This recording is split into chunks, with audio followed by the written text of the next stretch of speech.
Todd Snyder, Big Kev, I respected you before, but the story of you helping that guy out made me respect you even more. You are class, man. Kev I opened didn't. up a I little mean, bit last week I mean, about a just one of those deals, man. It just like today. I was sitting there before I came down here.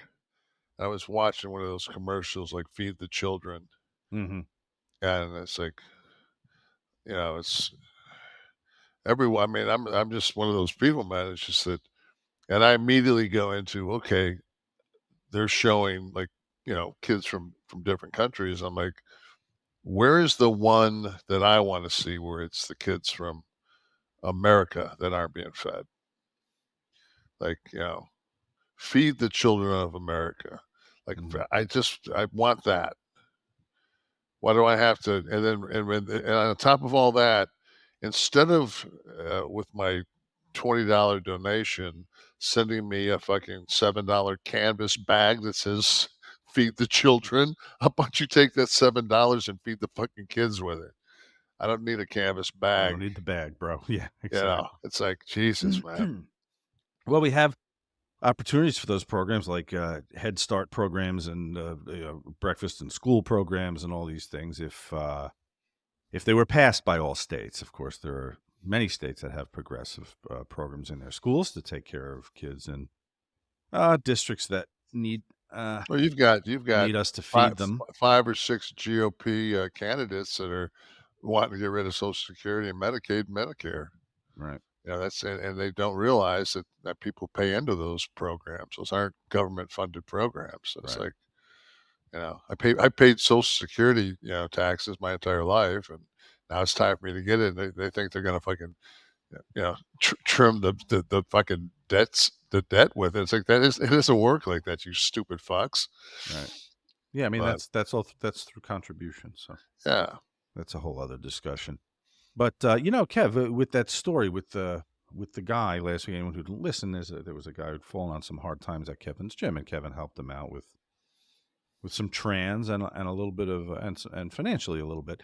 But so often you see celebrities or just people in the public eye, people with means, okay, people with means, whether they're famous or not, people with money, um, who stand at the telethon, answer the phones at the telethon, are the face of a charity. But so many people, I hope, do things privately that we never hear about.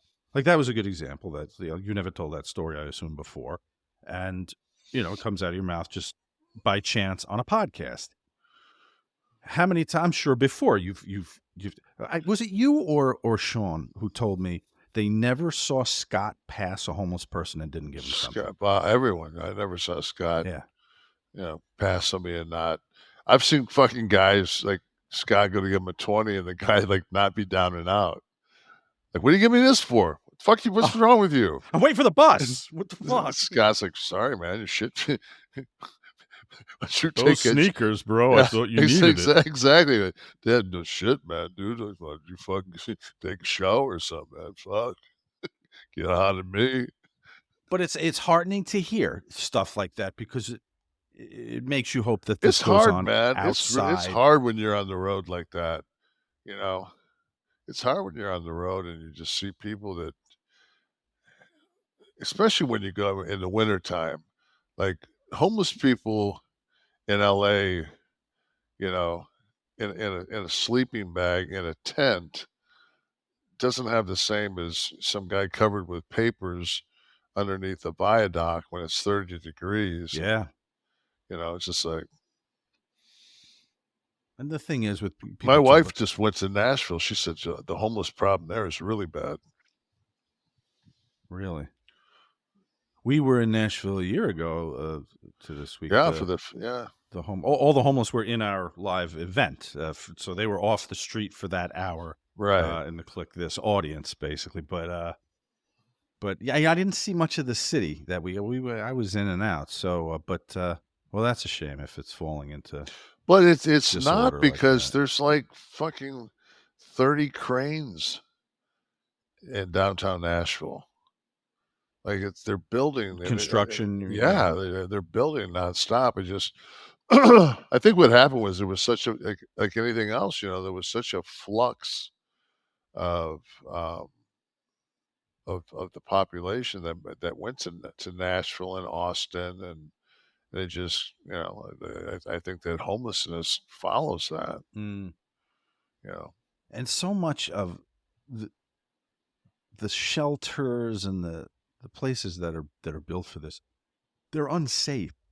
They're not policed like Oh, society is. There's kind of an every man for themselves. And there's a lot of course, mental illness, untreated mental illness in that population. And these, your chances of getting in the middle of a dispute and someone getting shanked are so much higher in those shelters. And they're charity organizations. They're not usually staffed appropriately, and they're certainly not policed like they should be. So it's tough all around. It's one of did those you things see there's no that answer for. story? I think it was last night or the night before, or maybe they reported it last night, but it was a famous, he was a black gay dancer, and they were in the parking lot of like a gas station, And he was and dancing, right? he was dancing Yeah. with a couple other cats that he was with. They were dancing like to Beyonce, and some young guys came up and told him to stop doing it. Words were exchanged, and some 17-year-old kid shanked him and killed him. Yeah, I saw that. Uh, I I wish I would have. I never take notes or anything, so I feel horrible that I don't know his name. But they We'll get showed it. a Yeah. clip of him. They showed a clip of him dancing. Just an amazing, and just like the amount of violence towards gays in the last 4 years is just went through the roof. Violence in general is up. Yeah, but this is a lot to do with this whole. Anti-Semitism Yeah, the became a whole thing again. it's this culture that we have, and it's just, you know, Right. you If you you're you if you you're can't different, say. you can be Yeah, attacked. if you can't say gay, if that's your slogan, along Yeah. with the rest of the bag of vomit that you pass as your, um O'Shea Florida. Sibley was the Okay. young man's name. Okay. So, peace to you, my brother. I'm Yeah. sorry Horrible. we live in such a fucked up world, man. You should be able to fucking if you can't dance in a parking lot of a gas station to Beyonce without getting shanked by some 17-year-old whack job, Hmm. because God forbid if somebody was different. I was watching a documentary series on HBO called Last Call. I read the book last year, and it was pretty intriguing. It was a string of serial murders of gay men in New York in the Village, and the some of the people from the anti-violence coalition that was formed in Manhattan in the 80s and 90s when violence against gays was on the steep rise. A courtroom defense of, and I'm going to get the term wrong, probably, but it's the defense is if you're come on to by a gay man and you're not gay, or woman, and you're not gay yourself, the defense is that you were so shocked at the shock and the fear drove you to do XYZ, an assault, murder in some cases. And it was a defense that was used in many states. And they showed a list of people whose sentences were reduced because in the courtroom because of that defense. Almost akin to like the difference between like a murder one and a manslaughter. Got into a fight with Yeah. Kev. I didn't mean to kill him. It was the punch I threw. So that defense was an applicable one for defense attorneys and worked in many cases. And they had the whole list of people who had charges reduced. A tough road to hoe.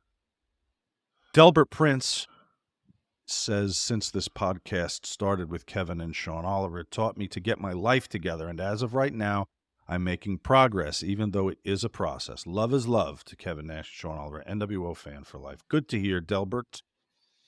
Always nice Yeah, and and I'm 64, and I didn't you're have a still great getting your shit together? yeah, I didn't have a great day today. I did a couple of stupid things that and a lot of times it's just my thoughts. Like, just somebody will do something, I'll be in line, and my thought to where I just think like, "Well, why does it even matter? Why?" You know? The gay panic defense, by the way, is what that was called. Steve just brought that up. Yes. Okay. But all right. So what you said, you did some things wrong today. Yeah. Well, it was just like there were the 2 people in front of me, I was getting some food, some to-go food, and they were arguing between them over the 4 charges that were put on Trump Oh, last